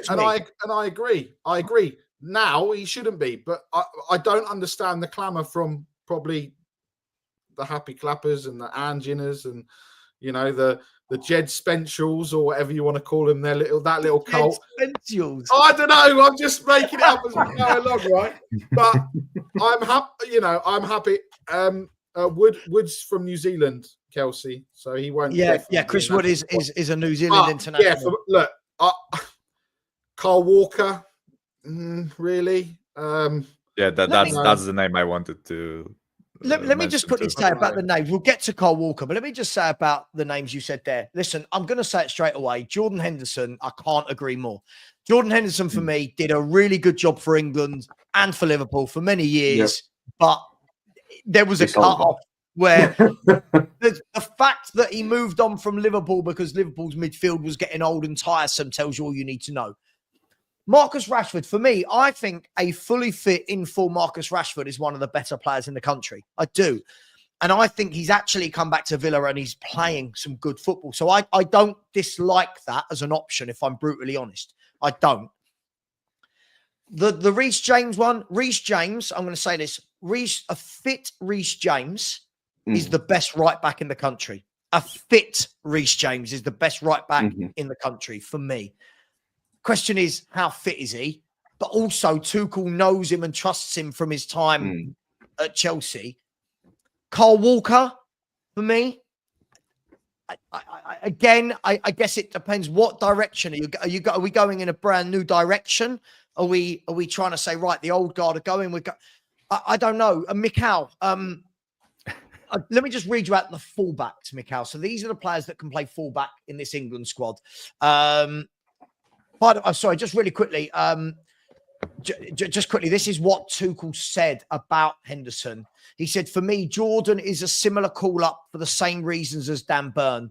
They carry these values on their shoulders and they carry their teams. It's absolutely reliable what they bring in terms of energy. And this is where their focus is all for us to build a strong team. Jordan is a big piece in that puzzle for us. And he went on to say, sorry, bear in mind, where's it gone? He went on to say that Jordan is a serial winner. This was an easy decision for me. But in terms of the defenders, hang on, I bet I can't find the squad now. I knew this was going to happen. In terms of the defenders, you've got Livramento, who I think is a really good player, by the way. Here they are. You've got Dan Burn, who can play left back or centre half. You've got Levi Colwill, who can play left back or centre half. You've got Reece James as a right back. Lewis Skelly as a left back. Livramento can play right back or left back. Kwanzaa can do a job at right back, play centre half as well. And Kyle Walker as a right back. Mikal, talk to me. Fullbacks. Should Jed Spence have been in this squad? By the way, I have to ask one question. Do you guys think he will play back 3 or back 4?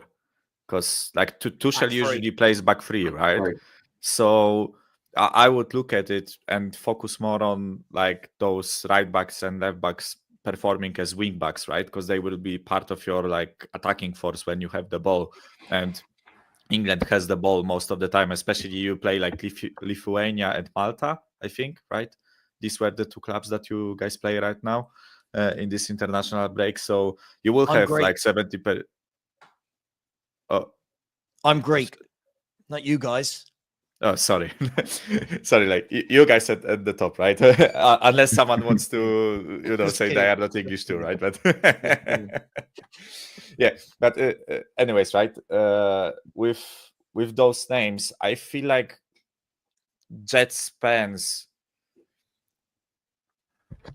how should I put it? Like he's been performing really well for, what is it, like 8 games, 10 games, right?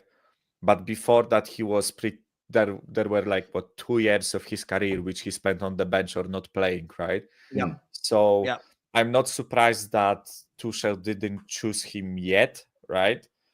And you also have to take into consideration that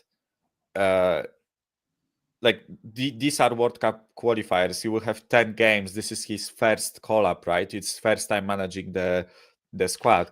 So he still has a lot of time to check other players out. I wouldn't be surprised if plenty of the names that we see today with the call-ups won't appear on the next call-up, right? Agreed. So I wouldn't be going mad over it. I feel like there are like some call-ups that didn't happen that for me are really surprising, especially Morgan Gibbs-White. I felt like he would be a given in that midfield considering how well he's been playing for an entire season.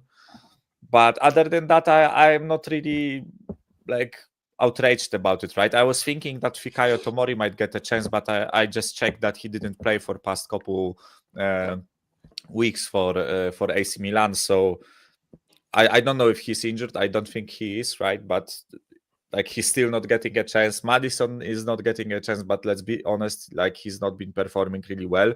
If Morgan Gibbs-White didn't get called up, then neither should Maddison, right? Because Gibbs-White, in my opinion, performs better this season than Maddison, right? I'm not saying better player, but just performance-wise. No, right? I agree with you. But don't you think some of the thing is, guys, like whether or not he's good, I think he can float between a 4 and a 3. So whichever way we look at it, what I think is very telling in a lot of those players he's picked is that they can play fullback or centre half. if you actually look, so for example, the inclusion, if we looked at it from a perspective of a back three, the inclusion of Dan Burn means he can play at left back or he can play left side of a back three, right? Dan Burn can also play in a back four as well, in a centre half. Reece James, he can do the job on the right side of a three. Cole Walker can do the job on the right side of a three. Colwill can as well. If we actually look at this England squad, right, how many out-and-out centre-halves are there that only play centre-half? And there's only two, or there's only one. I get what you mean. It's just... But Dan, look at it. There's one. Guehi is the only one that is an... Even Konza plays right back and centre-back. If you look at it, you could see what he's done there. And I just wanted to bring up this comment. I feel like this is a little bit silly. When you're saying Walker and Burns are useless in that system, I mean, Cole Walker has played back three in the right side of a back three for England many a time. So when we're saying useless in that system, and Dan Burn can play any, I feel like this is a little bit knee-jerk, Dietrich, but big up to you. Sorry, Dan, as you were. It depends who he wants, basically, as his first 11. I mean, I wouldn't touch Reece James with a barge pole. A very good player, but do you really try and want to get him as a consistent player of your first 11 when he is not a consistent player in the amount of games he played? If anything, he's worse than Romero in that. He's literally got Weetabix for ankles and kneecaps. To an extent, he's like a Ledley King sort of player, because I think he's a very good right back. Probably the most overall right back we've got as such, because he can attack, he can defend, better at defending, but he's never bloody fit. But he's never bloody fit. So I wouldn't even have him in my squad personally, because I wouldn't want to build my squad with him in it when he's hardly ever going to be fit. But if he is fit, Dan, he is the best right back in the country, right? It is, depending how you want to play. If you want one who's more complete, then it's Reece James. But if you want to go for one who's more attacking, wing-back style, whatever, then you obviously go for Trent. Yeah. It's just Reece James, he has been consistently injured for what, 3 years now? Yep, I agree. And that's not going to change. Do you think he's picking him up because he knows him, Dan? Like he knows, Reece James. He's experienced. He's a Premier League captain. He knows what he can do, and if fit, he knows what he's getting. But Jed Spence shouldn't be, for me. Let's keep it Jed Spence for a minute. For me, I don't think Jed Spence should be any, like when people are, I think it's an emotional reaction for Spurs fans. Jed Spence can't even get a game in his favoured position for Tottenham, has played about 12 or 13 games this season, and we're going, this guy should be in the England squad. I feel like it's a little bit knee-jerk. I think he's got more of a shout than Reece James. Honestly. Why? Reece James is a seasoned pro's quality. Oh, I totally get that. But when has Reece James played? How many has he played this season? I don't know how many he's played this season, but he is quality, right? Like, surely you want the better players in there, don't you? I do totally agree. But again, if I know that player is consistently injured, it's like if someone went to buy him, for example, you're not getting 60, 70 million for him, never in a million years. You'd be lucky if you get 20 million for him because of how he's known through his injuries. Sure. And personally, if you go by the past 10 games, if I was the manager, I mean, forget the Spurs side of it, I would actually be more interested in giving Jed Spence a little go there or something, because he has performed over his past 10 games. Whereas Reece James, he's always injured. Yeah, he's a very good player, but he's consistently injured. But surely the about 60% of the season. But surely the fact is he's fit now. Like going into this squad, he's fit. If we're not going to pick players because they're never fit for England, how many players would never get a call up for England? Like, surely on paper, Reece James is the best right back in that squad. I mean, Kyle Walker for me is, but for me, Kyle Walker should be the one we're worried about. It shouldn't be Reece James, in my opinion. Defensive wise, Reece James is the best right wing back we got. But again, for me, he's just injured for more than 60% of every season. Sure. So I'd rather give someone a go who I know there's more chance to consistently be in my picking as such. Not one like Reece James, where I'm going to have to leave him out every other picking. If I'm lucky, I even get to pick him for my team because he's always bloody injured. No, it's not his fault, and he is a very good player. But I think it's a waste of a space, really, unless all of a sudden he goes spectacular and he's had aluminium kneecaps put in or something. Sure. Well, I mean, Aaron Ramsdale's the other question. Southampton, bottom of the league. I mean, what are we doing here? You know. But by the way, when we're talking about should Jed Spence be in there, don't forget you've got Livramento in there. For me, he's a much better defender. I think he's had a really good season, Livramento. People asking about Lewis Skelly. He's answered that question, Tuchel, and he said that he wanted an out-and-out left-footed left back. So look, I just think we just get a little bit, not you guys, I just think we get a little bit emotional when a player, and the thing is, yeah, Jed Spence's had a good run of form. I thought he was crap against Bournemouth the other day, by the way, and yesterday I thought he was very suspect in the first half. But I do feel that we're getting a little bit emotional about a footballer that's only really in the last, in 2025, started getting any game time, and he can't even get a game at right back. This guy can't get in a right back over Pedro Porro, who can't defend. So I don't think, yes, this is a good point. He probably would have called up Lewis Hall. Yeah, I wanted to say that I feel like people are getting worked up about Spence because Lewis Skelly and, you know, Arsenal Spurs rivalry. Let's be honest about it, right? People are looking at the performances like Lewis Skelly got sent off twice and Spence is doing great and whatever, right? Yes, but let's be honest. I think Hall would have been called up if not for the injury, right? I think he's the best performing left back out there, and he's left-footed. And judging by what you said, that Tuchel said, right? Yeah, that he wants a left-sided left back with a left foot. So, you know, like we have to consider that we are seeing Jed Spence play on the left, right? So if Tuchel really wants left-footed left backs, then Spence is not a guy for him, and that means that Spence is competing with the right-sided players. And unfortunately for Spence, there is Trent Alexander-Arnold, who fair enough is injured right now, so he didn't get called up. But there is like Reece James, who, as much as I agree with Dan about the injuries, right now he's not injured, right? And he's available, so he kind of has to like check. And also the Chelsea Tuchel connection with James, like he managed him, right? So I wouldn't be surprised if for the next international break, Jed Spence will be called up if he keeps performing like that, right? Consistency, there is still plenty of time for Spence to keep performing and get a call up, right? Same thing for Maddison, by the way. Like, I wouldn't get worked up over the call ups. But I'm Polish, right? So no. You know? No, I don't get overly emotional about England squads and stuff. Like I like having a conversation with it, but I don't have the emotional attachment I do to talking about Tottenham. I mean, guys, another notable absentee is Conor Gallagher. I don't know if he's injured from the other night, but Conor Gallagher for me is not in that England squad. Alex, I'll ask you. When you look at this England squad, if we look at the midfielders, there's a lot of forward-thinking midfielders, but I can't really see too many that are, you know, that steady rock-type player. And if we actually look at the midfielders, you've got Bellingham, who's not that guy. Eze's not that guy. Curtis Jones not that guy. Palmer's not that guy. Morgan Rogers isn't that guy. The only two you've got in there that can do that is Jordan Henderson and Declan Rice. So are you surprised there's no Conor Gallagher? I'm surprised I've come into the conversation at the wrong time because I didn't really want to talk. It wasn't really interesting.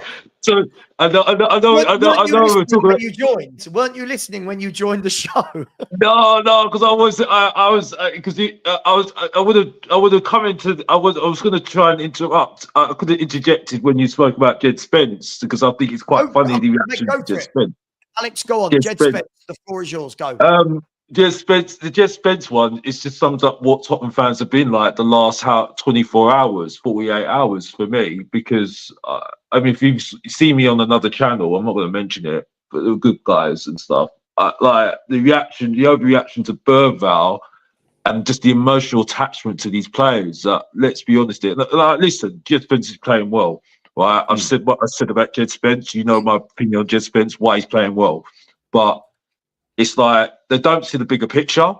And it's funny now they're saying that about us with Angeball, but they don't see the actual bigger picture of Spence not being in the squad.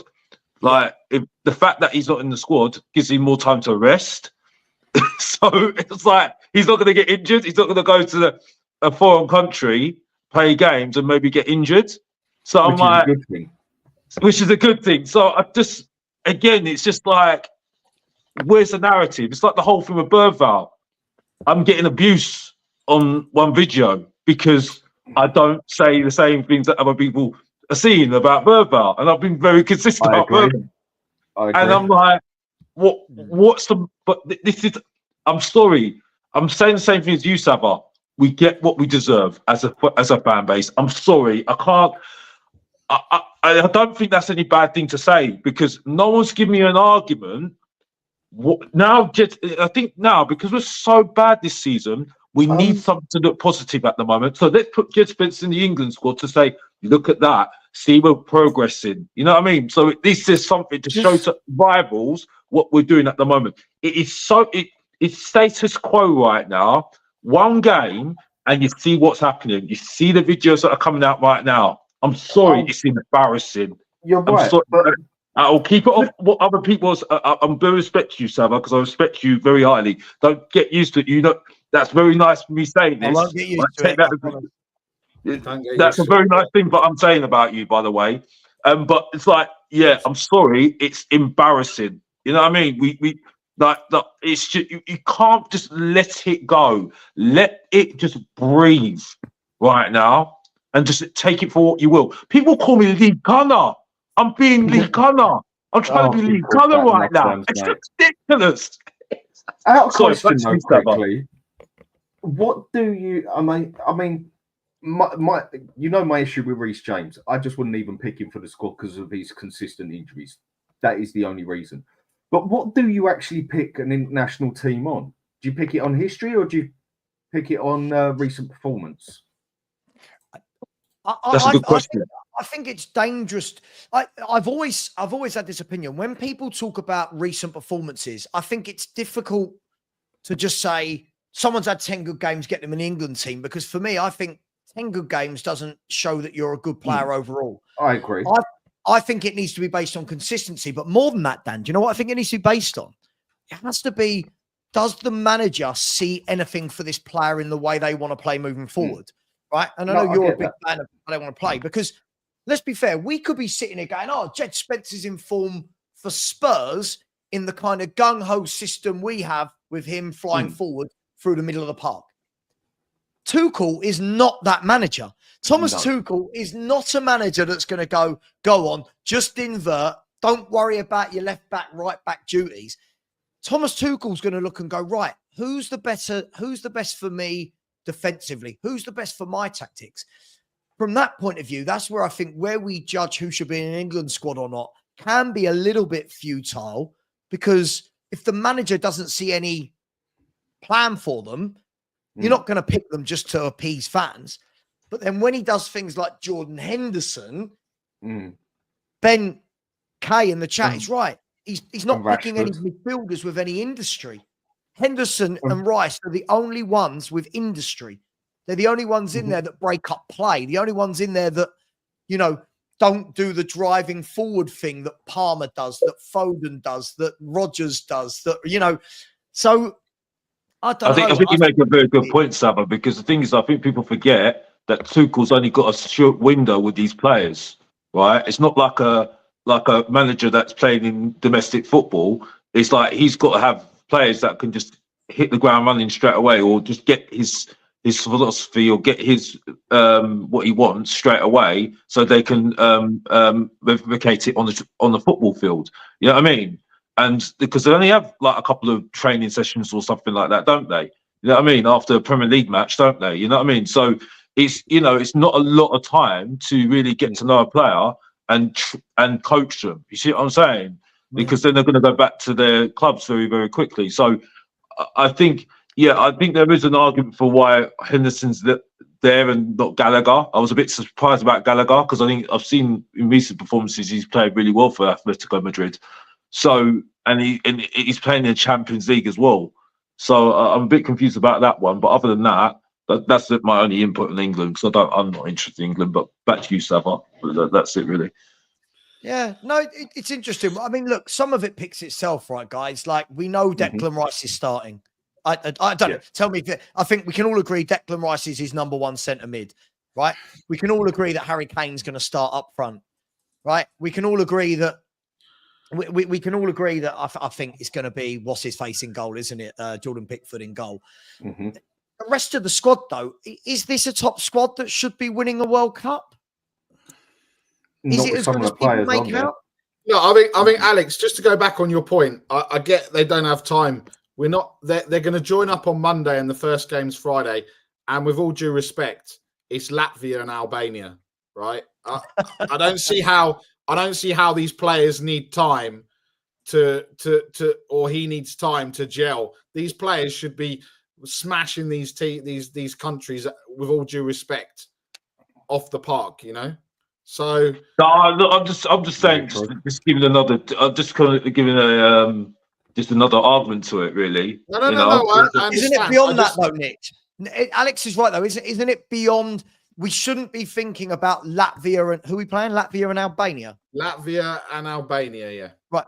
Surely we shouldn't be worried about how we're going to play with Latvia and Albania. Surely this manager's got 1 year and 3 months until the World Cup.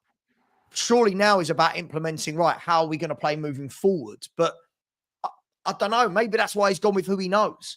Maybe that's why, maybe after the World Cup, you might start seeing a lot more of the players that people want to see in there. I don't know. Just don't know. Aren't these two the perfect time to do it?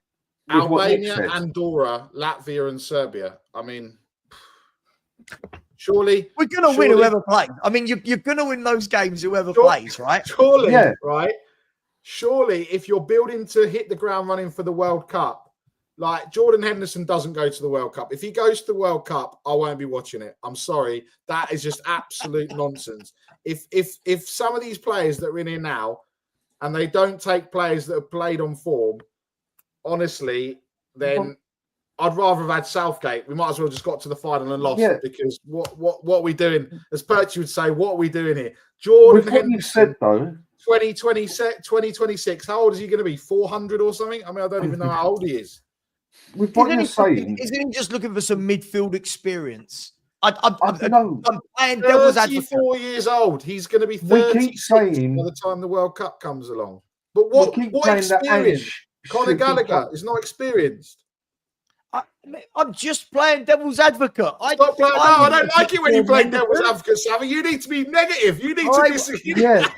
But if we're complaining bench, not playing the youth lot and other players when he's got certain games he can do that. Well, with what Nick said, the teams we're playing, wouldn't that be a time when you try a few players out then? But you could say he is. You could say he might put Kwanzaa in the team. He might Kwanzaa. Guy Bradford should have been in over Kwanzaa. Kwanzaa's just walking the bench. I mean, this is. Can I just say this? Can I just say this? And this is the last. I'll try and do the last thing on this because again, when you mention those games, that's why I'm not interested in England right now. It's like maybe his remit is getting to the World Cup and winning it. That's all he's interested in. That's what I think. I think you said that before, was it? Any of us on this panel could get England to that World Cup No. I agree. But I'm trying to. Yeah. Well, unfortunately, I don't agree with Nick because he's too in love with Emerson Royale. He's got no standards. You know what I mean? Anyway, moving on. Sorry, that was a little dig there to my learned friend there. My point is though, is that his remit is to get into the World Cup and win it.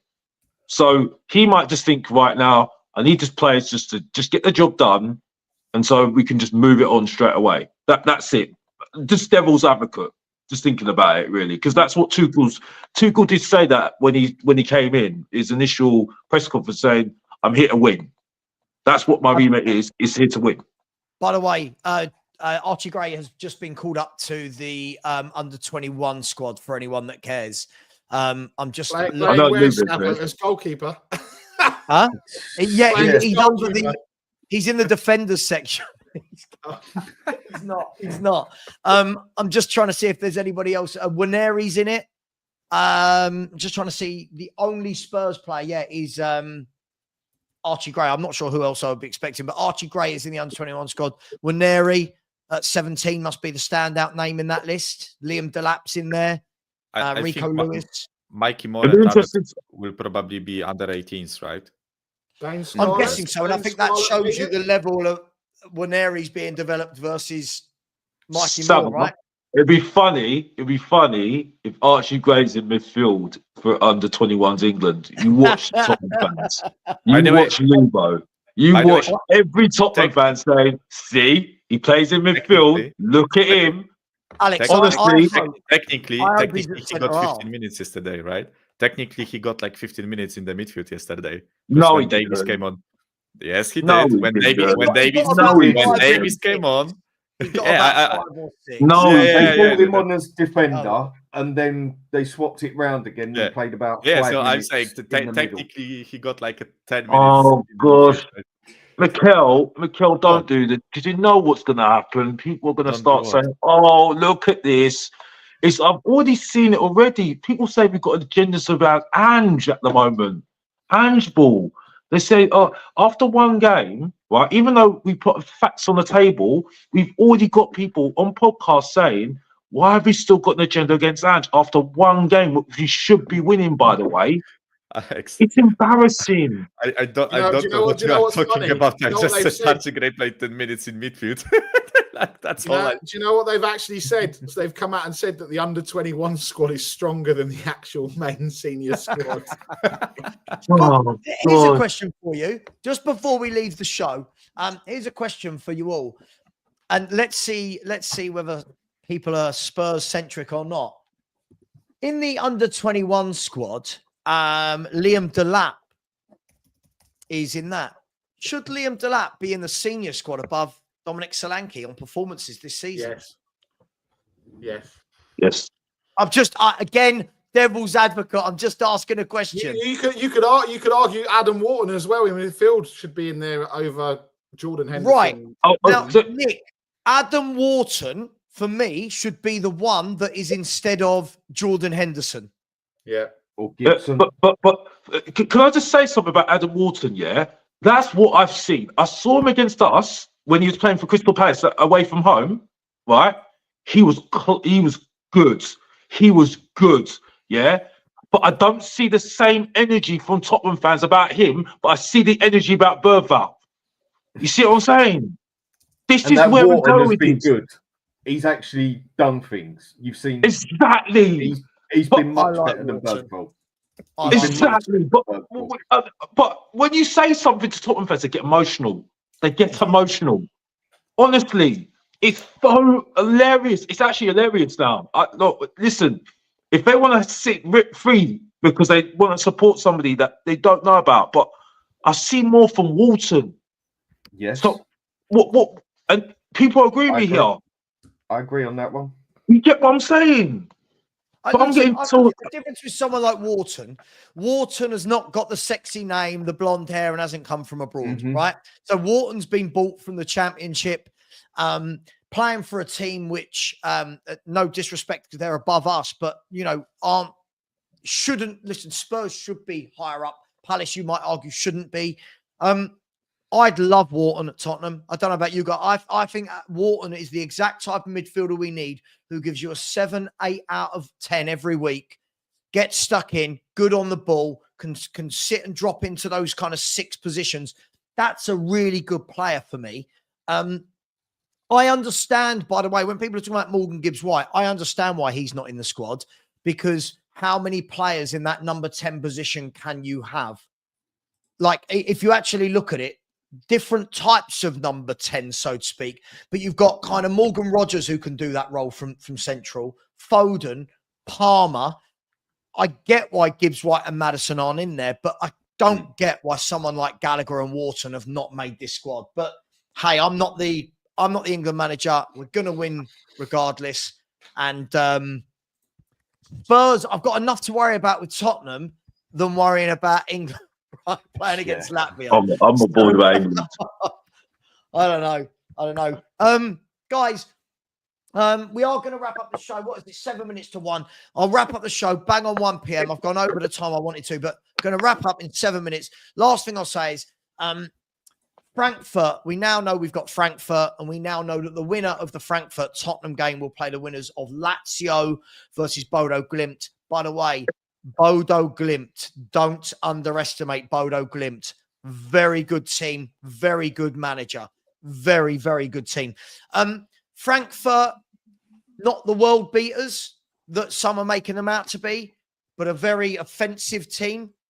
Dropped off a little bit since Marmoush left. Tough stadium to go to. Should be 2 very good games, really. But I think the key thing is got the advantage being at their stadium second. I think you just said it very quick. I think you touched it very well there. They're playing away. Second leg, we're playing away from home. And that's where I think we're going to struggle, as far as I'm concerned, because we're still seeing the chances that we're letting in at the back a lot of the time. And that was with Van der Ven and Romero in defence. We're still playing this Angeball, right? And trying to, play through at the back. Vicario with his feet is always going to get caught out. Simple as that. I still suspect about Son, even though he's had a touch of good form. I don't actually, he's been okay. I still think you can get out Bergvall in midfield because you can wind him up. I think you can wind him up and he will get sent off. Trust me, that midfield is not strong enough. And yeah, I think there was a lot of worrying things yesterday that we've seen before. I've heard a couple of people mention our Eintracht Frankfurt, good team, solid striker. Yes, they past couple of months they've slipped in form definitely, but they're a good team and they're right up there to it. And then all of a sudden we go and beat AZ and Eintracht Frankfurt are nobodies and we're going to destroy them. That is what I've heard people do. Yeah, they picked them up through half the competition, sort of thing. Like, yeah, you got to watch them, this and that. But then all of a sudden, we go and beat AZ. Oh, we're 10 times better than them. We're going to destroy them.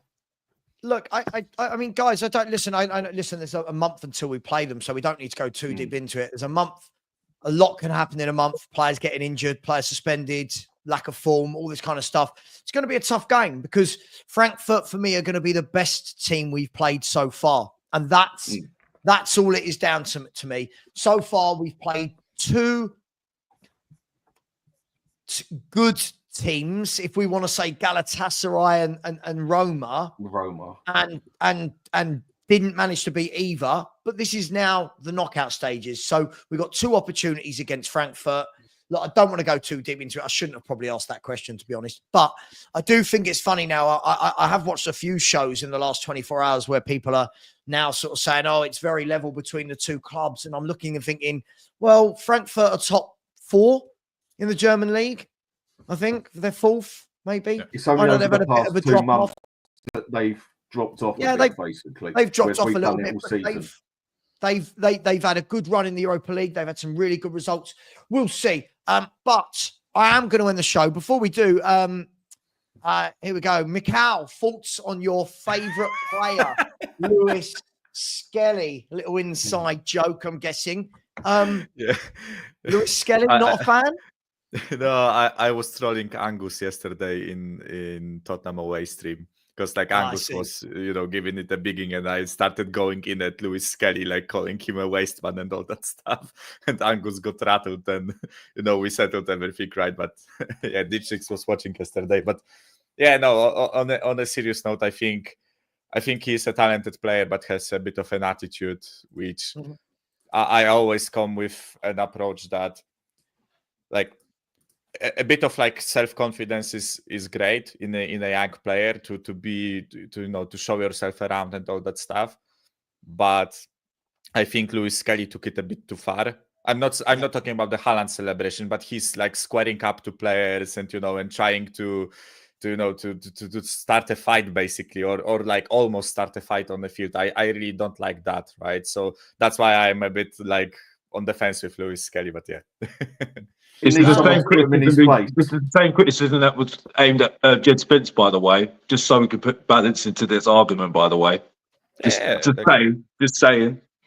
Look, I would say the best thing, I'm ending the show on this, the best thing is whenever Angus is in a Spurs chat, you ask Angus any question, I could say, who's the greatest goalkeeper that ever played football? Somehow an Arsenal name is mentioned. Who's the best player to have played? It's Arsenal. Who's the best? It's an Arsenal. I love Angus. He's brilliant. Listen, guys, thanks. Really enjoyed that. Really good chat. Mixture of Spurs, mixture of England as well. And we move forward to Fulham on Sunday. Listen, if Spurs are back, like people are saying, we do it every time we win a game, we're back. Let's see. Fulham away Sunday. Let's go and get a win there. Let's see how good we are. Mikhail, thanks so much for coming on. Appreciate you as always. Mr. Box Office, thank you for coming on. And sorry that we disappointed you with the subject that we were talking about when you joined. Dan E, thank you for coming on as always. Appreciate you, man. And Nick, Barry, thinks he can manage England to the World Cup. So thank you. I just heard Wayne Rooney's getting called up to the next squad, so we'd be all right. What, as manager or as player? I was a striker, mate, a striker. Well, listen, I'd still think he'd be the second best striker in the squad behind Kane. Guys, girls, thank you very much. What I will say is at 3 p.m, there is a video on my second channel to myself talking with Lee Gunner about the actual title of the video is about Arteta being shit and sacking him immediately. We talk a bit about Ange, but a lot about football fans in this era as well. So if you're easily offended, if you like everything wrapped in cotton wool, this one's not for you. If you're not, please watch the video. Take care, everyone. And as always, come on, you Spurs.